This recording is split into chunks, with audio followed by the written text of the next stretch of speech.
Hello everyone, good morning to all of you.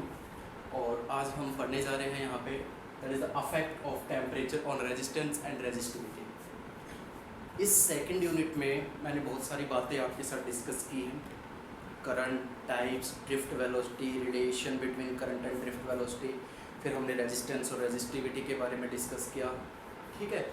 और आज एक और important topic, it's most important topic, numerical point of view से भी बहुत इंपॉर्टेंट है। तो आज मैं इसका थ्योरेटिकल पार्ट करवाऊंगा कि affect of temperature on resistance and resistivity, कि टेम्परेचर का क्या अफेक्ट पड़ता है रेजिस्टेंस और रेजिस्टिविटी के ऊपर। तो रेजिस्टेंस के बारे में हम डीपली स्टडी कर चुके हैं, रेजिस्टिविटी के बारे में हम डीपली स्टडी कर चुके हैं। तो दोनों का फॉर्मूला हमें मालूम है। तो यहाँ पे हम कौन सा फॉर्मूला यूज़ करेंगे, देखिए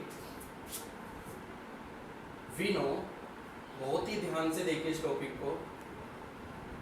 we know R is equal to ml ne square tau a, ये फॉर्मूला आप कर चुके हो, ठीक है। और रेजिस्टिविटी का फॉर्मूला क्या होता है, m upon ne square tau, कर चुके हो। डीपली स्टडी में करवा चुका हूँ इनके बारे में। जिनको नहीं पता ये फॉर्मूला कहाँ से आए हैं वो प्रीवियस लेक्चर ज़रूर देखें मेरे, उसमें आपको क्लियर हो जाएगा कि आर और रो का फॉर्मूला किस तरीके से यहाँ पे प्रोवाइड हुआ है। तो यहाँ से देखिए, आपको मालूम है कि आर जो होता है, देखिए जो आर होता है ना, वो इन्वर्सली वेरी कर रहा है यहाँ पे एन और टाउ दोनों पे। सिमिलरली जो रो है ना, वो भी इन्वर्सली वेरी कर रहा है एन और टाउ पे। ये दोनों ही रिजल्ट हमारे बड़े काम के हैं, अभी यूज होंगे।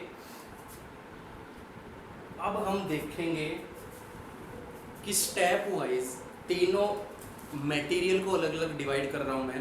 पहले हम कंडक्टर के बारे में पढ़ेंगे, कंडक्टर के ऊपर टेम्परेचर का इंक्रीज और डिक्रीज होने का क्या अफेक्ट पड़ता है।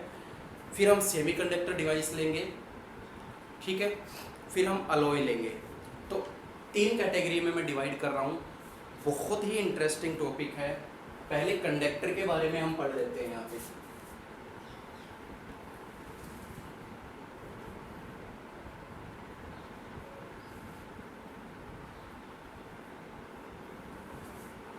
देखिए कंडक्टर के बारे में क्या है, आप लोगों को मालूम है कि कंडक्टर के अंदर, यानी कोई भी मेटल के अंदर, मेटल सारे कंडक्टर होते हैं, कह सकते हो ना। तो देखिए बच्चों, मेटल के अंदर आपको मालूम है कि number of free charge particle present होते हैं बहुत ज़्यादा संख्या में, ठीक है। तो अब हम क्या करेंगे कि जैसे ही इसका टेम्परेचर इंक्रीज किया जाता है, ठीक है, ये कंडक्टर है, इसमें बहुत सारे चार्ज पार्टिकल प्रेजेंट है।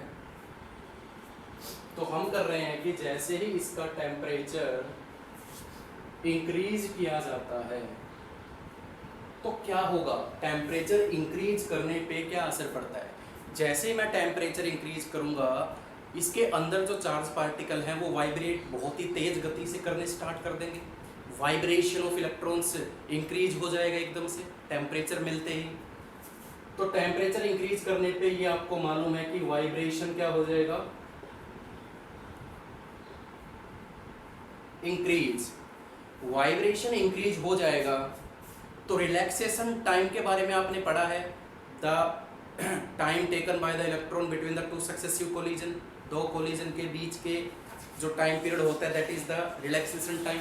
जब वाइब्रेशन बहुत फास्ट गति से हो रहा है, सोचना इस बारे में, तो जो टकराव होगा वो बहुत जल्दी जल्दी एक दूसरे से टकराएंगे।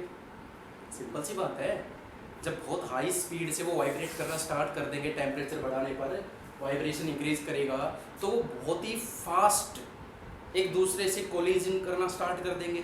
कोलिजन होगा, बहुत जल्दी जल्दी कोलाइड होंगे, तो रिलैक्सेशन टाइम क्या हो जाएगा, डिक्रीज हो जाएगा। रिलैक्सेशन टाइम क्या हो जाएगा, डिक्रीज हो जाएगा। समझ में आ रही है बात, क्लियर हो रही है सारी बातें। चलिए, यहाँ से साफ तौर पे नजर आ रहा है कि टेम्परेचर इंक्रीज करने पे रिलैक्सेशन टाइम डिक्रीज हो रहा है। तो यहाँ देखिए, टेम्परेचर रिलैक्सेशन टाइम जब डिक्रीज हो रहा है तो आर इंक्रीज हो जाएगा फॉर कंडक्टर के लिए। बट हमें एक इसका दूसरा पहलू और देखना पड़ेगा। जैसे टेम्परेचर इंक्रीज करने पे, अब ध्यान से सुनना जो मैं बोल रहा हूँ, कंडक्टर के अंदर ऑलरेडी बहुत ही ज़्यादा संख्या में चार्ज पार्टिकल प्रेजेंट होते हैं। मैंने बताया था 10⁻29 इलेक्ट्रॉन्स पर मीटर क्यूब, बहुत ज़्यादा संख्या में पहले से ही फ्री इलेक्ट्रॉन्स प्रेजेंट होते हैं। और टेम्परेचर इंक्रीज करने पे आयनाइजेशन इंक्रीज करेगा। आयनाइजेशन का मतलब है कोवलेंट बॉन्ड का टूटना, समझ रहे हो ना। अरे जैसे ही मैं टेम्परेचर दूंगा तो जो एनर्जी मिलेगी इसको थर्मल एनर्जी के रूप में, वो आउटर मोस्ट सेल में जो इलेक्ट्रॉन प्रेजेंट होगा वो निकलेगा बाहर, आयनाइज हो जाएगा, संख्या और बढ़ेगी, कोवलेंट बॉन्ड टूटेंगे। इतना तो आपने केमिस्ट्री में पढ़ा होगा कि एनर्जी देने पे बॉन्ड्स टूटते हैं और इलेक्ट्रॉन्स वहाँ से निकलते हैं। तो वही है कि कंडक्टर के अंदर ऑलरेडी इलेक्ट्रॉन्स प्रेजेंट है पहले से ही, लेकिन जैसे ही मैं टेम्परेचर इंक्रीज करता हूँ संख्या और बढ़ती है। बट जैसे आप कह सकते हो कि समुंदर है, समुंदर में एक बाल्टी पानी और डाल दिया, 2 डाल दिया या 3 डाल दिया, कुछ इफेक्ट पड़ा? Negligible effect. तो टेम्परेचर इंक्रीज करने पे संख्या जरूर बढ़ती है, यानी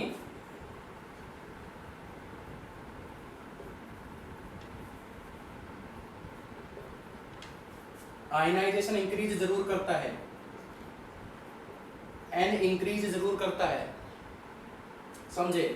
अब एन इंक्रीज कर गया, रिलैक्सेशन टाइम डिक्रीज हो रहा है, और ये हमें मालूम है, ये देखिए आर इनवर्सली है एन के और आर इनवर्सली है टाउ के।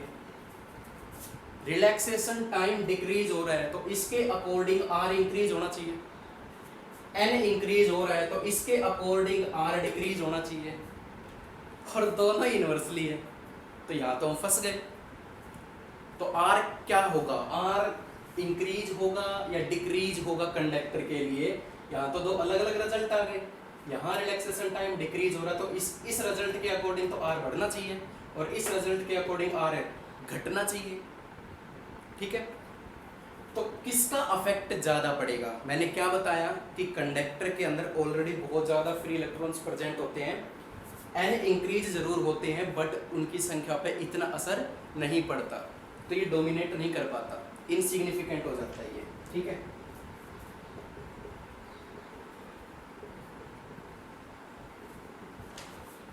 तो किसका रिजल्ट हम मान के चलते हैं कि टाउ अफेक्ट ज्यादा करता है, रिलैक्सेशन टाइम डिक्रीज होगा तो आर क्या हो जाएगा, इंक्रीज।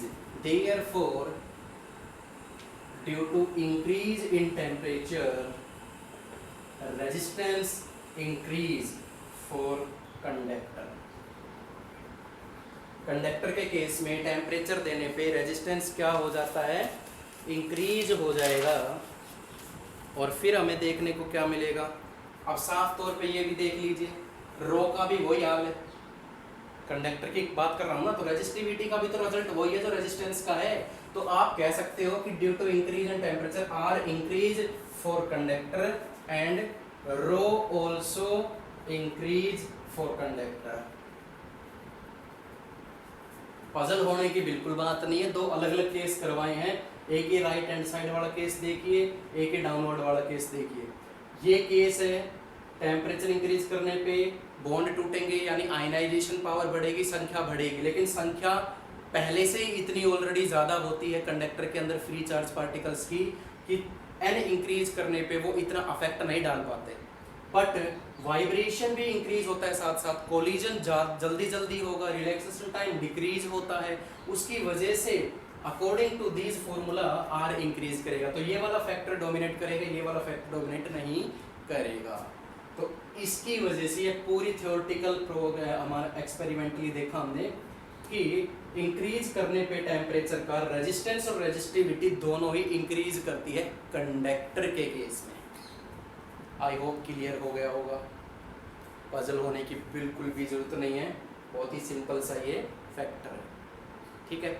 अब हम चलते हैं अपने दूसरे हिस्से की तरफ। सबसे पहले इसका एक ग्राफ और बना लेते हैं। ग्राफ ज़्यादा कुछ खास नहीं है, ग्राफ में बना रहा हूँ यहाँ पे। रेजिस्टेंस कह लो या रेजिस्टिविटी, दोनों इंक्रीज होनी है।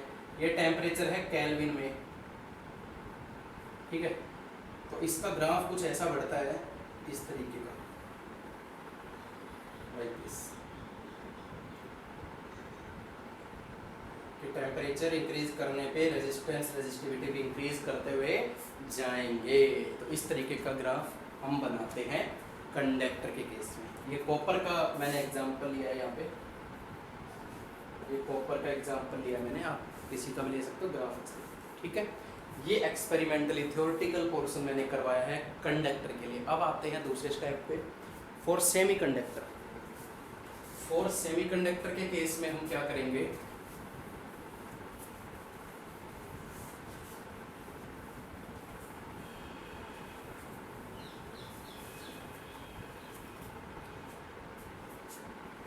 देखिए फॉर सेमी कंडक्टर,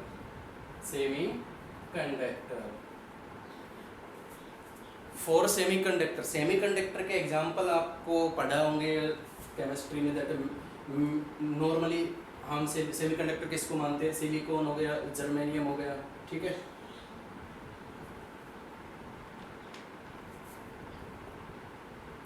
ले सकते हो एग्जांपल।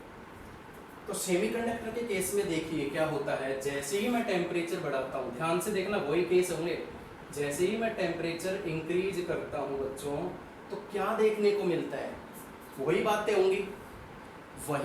होंगी। किस तरीके से कि टेम्परेचर इंक्रीज करेगा तो वाइब्रेशन होगा, वाइब्रेशन इंक्रीज करेगा तो रिलैक्सेशन टाइम जो होता है वो क्या हो जाएगा, डिक्रीज हो जाएगा, ठीक है। दूसरी तरफ हम देखें टेम्परेचर इंक्रीज करेगा, तो अब देखिए जरा, सेमी कंडक्टर के अंदर there is a no free charge particle present. जैसे ही मैं टेम्परेचर देता हूँ, बहुत हाईली बहुत ज़्यादा संख्या में नंबर ऑफ फ्री इलेक्ट्रॉन्स वहाँ पे प्रोड्यूस होते हैं, आयनाइजेशन बहुत ज़्यादा होता है,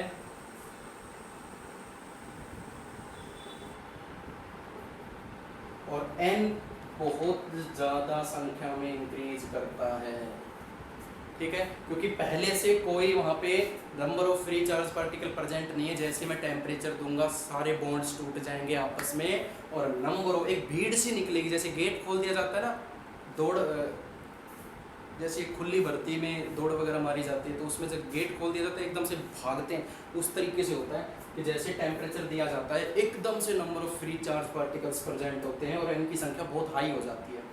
लेकिन यहाँ देखिए according to formula R inversely to n and R inversely to tau, अब कौन सा फैक्टर यहाँ पे डोमिनेट कर रहा है बताइए।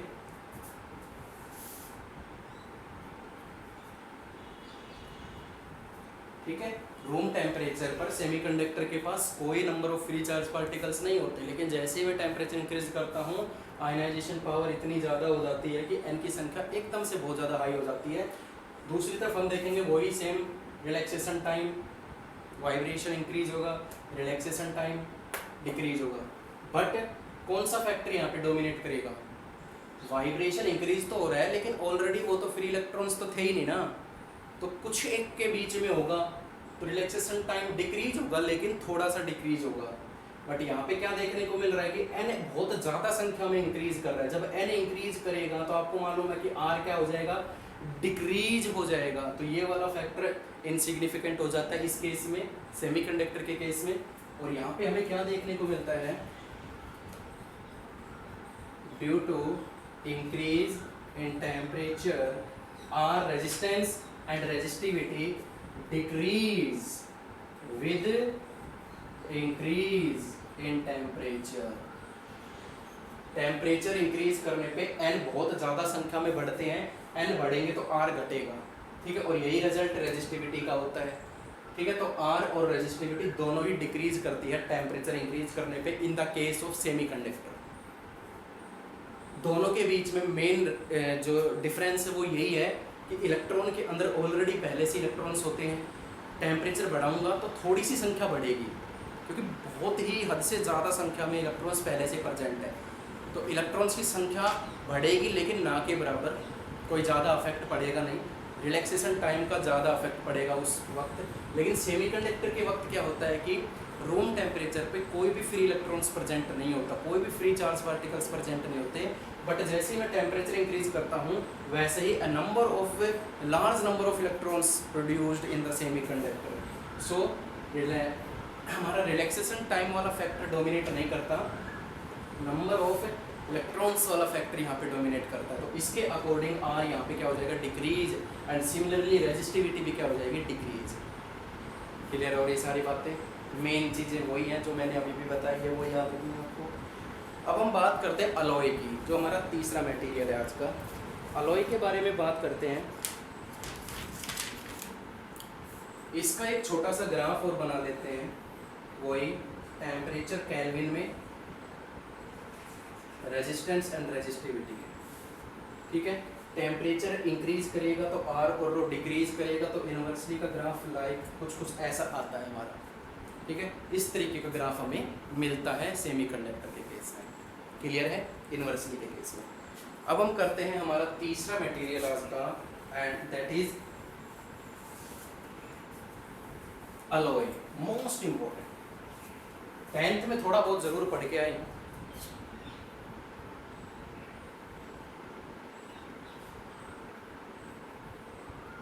और सब अलॉय। अलॉय की अगर मैं बात करूं, अलॉय होते क्या हैं?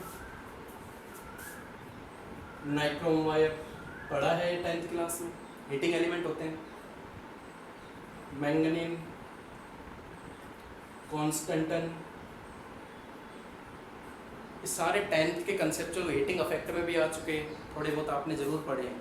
ठीक है, तो इनका क्या होता है कि अलॉय के केस में टेम्परेचर जब इंक्रीज होता है ना, टेम्परेचर इंक्रीज करने पे R and rho are negligible affected. R और रो टेम्परेचर इंक्रीज करने पे अलॉय के केस में चेंज नहीं होते भी हैं तो ना के बराबर थोड़ा बहुत चेंज होते हैं। थोड़ा सा डीपली स्टडी करते हैं कि क्यों इस तरीके से होता है। आपको मालूम है कि जैसे कोई हमने एक एक्सपेरिमेंट किया, उसमें हमने एक वायर लिया। ठीक है, वायर मान लीजिए इनमें से कोई वायर लिया, या हम कह सकते हैं कि हमने कोई भी मेटल लिया, कंडक्टर ले लिया कोई भी, जैसे कॉपर हो गया, एल्यूमिनियम हो गया, ठीक है, सिल्वर हो गया। इस तरीके की एक वायर ली और उसमें से करंट फ्लो करवाने हम स्टार्ट कर दिए। करंट जैसे ही फ्लो करता है तो आपको मालूम है कि हीटिंग अफेक्ट पैदा होता है उस मटेरियल में से। जिस भी मटेरियल में से, मैं कंडक्टर की बात कर रहा हूँ यहाँ पे, कि अगर मैंने कोई भी कंडक्टर की एक वायर ली है, उसमें से जैसे ही मैंने करंट फ्लो करवाया, हीटिंग अफेक्ट पैदा होगा। हीटिंग अफेक्ट पैदा होगा, टेम्परेचर इंक्रीज होगा। टेम्परेचर इंक्रीज होगा तो आपको पता है कंडक्टर के केस में टेम्परेचर इंक्रीज करने पे रेजिस्टेंस और रेजिस्टिविटी दोनों इंक्रीज होते हैं। और रेजिस्टेंस इंक्रीज होगा तो आपको पता है रेजिस्टेंस लेंथ और एरिया के ऊपर भी डिपेंड करता है, पढ़ा चुका हूँ पहले। तो उस वायर की लेंथ और एरिया दोनों चेंज हो जाएंगे, तो जो हम एक्सपेरिमेंट कर रहे हैं वो गलत आएगा, उसकी रीडिंग गलत आएगी, एरर आएगा उसमें। इसीलिए उसकी जगह पे हम क्या यूज करते हैं, ज़्यादातर एक्सपेरिमेंट में हम हीटिंग एलिमेंट का यूज करते हैं। निक्रोम हो गया, कॉन्स्टेंटन, मैंगनीन, क्योंकि ये एक ऐसे मटेरियल होते हैं कि टेम्परेचर इंक्रीज करने पे इनका रेजिस्टेंस और रेजिस्टिविटी नेग्लिजिबल चेंज होते हैं, कोई अफेक्ट इतना ज़्यादा पड़ता नहीं है, रीडिंग हमारी सही आती है। इसलिए अलॉय का यूज किया जाता है ताकि टेम्परेचर इंक्रीज करने पे रेजिस्टिविटी और रेजिस्टेंस चेंज ना हो। ठीक है, तो इसका ग्राफ कुछ ऐसा होता है, केल्विन के अंदर है ये।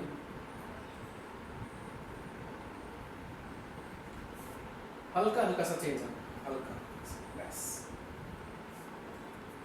हल्का सा चेंज आ रहा है, बिल्कुल हल्का सा ऊपर जा रहा है बस। रेजिस्टेंस, रेजिस्टिविटी, टेम्परेचर इंक्रीज करने पे बाकी सब कांस्टेंट होता है, इक्वली होता है एक तरीके से। ठीक है, negligible affect. I hope clear हो गए होंगे तीनों मेथड, तीनों ये मटेरियल, कंडक्टर, सेमीकंडक्टर और अलॉय। एक बार फास्ट रिवीजन करते हैं।